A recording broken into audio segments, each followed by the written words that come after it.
this week we saw President Trump tweet out in all caps something to the effect of "Don't threaten us. If you do, we will bring down a rain upon you like you've never seen." Just give us before we get into sort of the broader question here, and give us a sense of, or at least explain to us what led to that. There was a sort of a little bit of a pinball type of situation here. Well, it's not entirely clear if this was something that he had planned to do, either as a follow-up to the hawkish speech that Secretary Pompeo gave in California only hours earlier, or if this was something that was a diversion tactic in order for people not to pay attention to what was going on with Russia, or if it was solely a response to the Iranian president's comments that peace with Iran would be the peace of all peaces, or the mother of all peaces, and war with Iran would be the mother of all wars, which is also, an escalation of rhetoric from the Iranian side, but clearly not at the same level of what Trump put out there. But I think we're seeing clearly that this is a policy of escalation they have. Even though Trump is saying that he wants to go back to the negotiating table, he said that again today. There's nothing that they're really doing that is indicative of that being the policy. And seeing Bibi Netanyahu praising Trump's tweet certainly does not lend itself to the idea that this is just a negotiation tactic, because Netanyahu is fundamentally opposed to any negotiations with Iran. He wants an escalation. And him praising this, I think, is an indication that, this is aimed to be an escalatory policy, not a policy towards going back to the negotiating table. All right. So, I think since the last time we spoke, we essentially said we're not going to be a part of the Iran deal. And to a large extent, not much has changed, has it?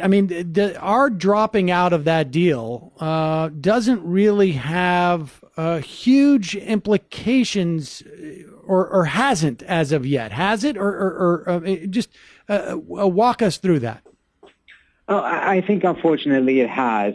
We've seen that the decision by Trump to do this has led to a scenario in which more businesses have decided to leave the Iranian market, and the Europeans are scrambling to see if there's a way for them to be able to save the nuclear deal. And it looks pretty bad, because at the end of the day, what the Trump administration is doing is that they're using the international financial systems as their own instrument of power, and essentially saying, if you trade with Iran, even though it's completely legal to do so now, we will cut you off of out of the American market, and you cannot use the international banking system to move your money when you're trading with Iran, which is what's really killing the trade, is that people can't move money. So it is definitely having an effect and adding more pain to the Iranian economy, and we probably haven't seen the full effect of it yet. It's going to get much worse. The reason I think people are left with the impression that perhaps not much has changed is because the Iranians have not yet responded. What they're trying to do is to see if they can save the deal with the Europeans. And up until they have exhausted that possibility, we're likely not going to see a real response from them in the sense of an escalatory measure. If they fail with the Europeans and they start escalating, rest assured, we will see the tremendous folly and the danger of Trump killing this nuclear deal. And in many respects, it speaks to the desire of the Iranians to have a deal, right? This is the idea that they want to hold this together, I think, is a good example of, I guess, the good faith that the Iranians had in entering it. Absolutely. They're continuing to implement the deal for which the financial and economic benefits they were supposed to be given have not yet even been delivered 2 years into the deal. And the U.S. has pulled out of it, and the Iranians are still implementing it. All right. So, give us a sense of where Iran fits in the broader picture. I mean, you mentioned obviously the Israelis perceive Iran as a great threat to them. Relative to Syria, what is if you could lay out for us the sort of the different players here that we're looking at, as you know, President Trump has forged this somewhat strange, closer relationship with Russia. What are the implications for Iran? I mean, on some level is Russia,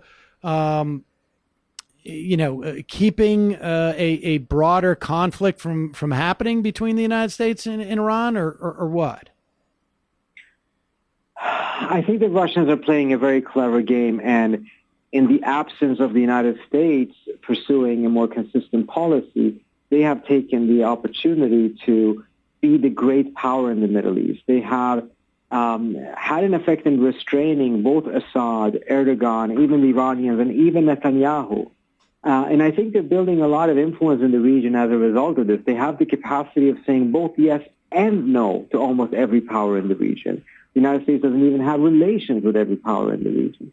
And on Iran, I think the Trump administration's endgame is to see if they can give the Russians whatever the Russians ask for, and in return have the Russians essentially throw the Iranians under the bus. But even if that were to happen, it's not so much throwing the Iranians under the bus as it is the United States throwing Europeans under the bus. So it remains to be seen how far they can go with this. But so far, the Russians are the ones who are truly enjoying this. They have relationships across the board, and I mean, do you have a sense of like what is the end game in that regard? Well, my personal assessment, mindful of the fact that this policy is so much driven and influenced by the desires of Netanyahu in Israel and the Crown Prince of Saudi Arabia, my impression is that what they're really looking for is to do something that shifts the balance of power in the region back to the direction of the Saudis and the Israelis. That could obviously be a military confrontation with Iran that would really decimate Iran's power in the region and set things back to the pre-2003 era, prior to the Bush administration taking out Saddam and essentially unchaining the Iranians. But I think there is a different way to achieve this that they're considering, which is cheaper for the United States, but perhaps even more devastating for the region, which is instead of actually pursuing regime change would be to change the regime. You know, you take out the existing regime and you replace it with another regime. I think what they're looking for is regime collapse. Because if you take out the regime, but you don't replace it with anything, then you will have utter chaos in Iran. You will have potentially infighting and a civil war taking place. And that will dramatically reduce Iran's power in the region. The Iranian energy and power will be used to fight itself. And that would dramatically shift the balance of power in Israel and Saudi Arabia's favor once more. And whereas it will have very negative spillover effects for the region as a whole, both the Israelis and the Saudis are actually quite well protected from that. If you take a look at the civil war in Syria, Israel is right next to the border, but they were not particularly concerned about ISIS taking over Syria. I mean, they were not sounding the alarms bell about that. On the contrary, they were insisting that ISIS is not really a strategic problem. Iran is the problem.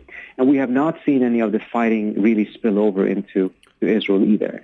Saudi Arabia is the same thing. How many Syrian refugees did the Saudis take? Essentially zero. None of them fled to Saudi Arabia. So I think from their perspective, if you have utter chaos in Iran, that would actually be something that they would view beneficial to their geopolitical interests. And to just add a point to this, take a look at the map of the region today. Compare it to 25 years ago. The big difference is that Iraq, Syria, who were big players on the geopolitical scene 25 years ago, are essentially non-existent today. And that is precisely because of the instability that they are suffering from right now.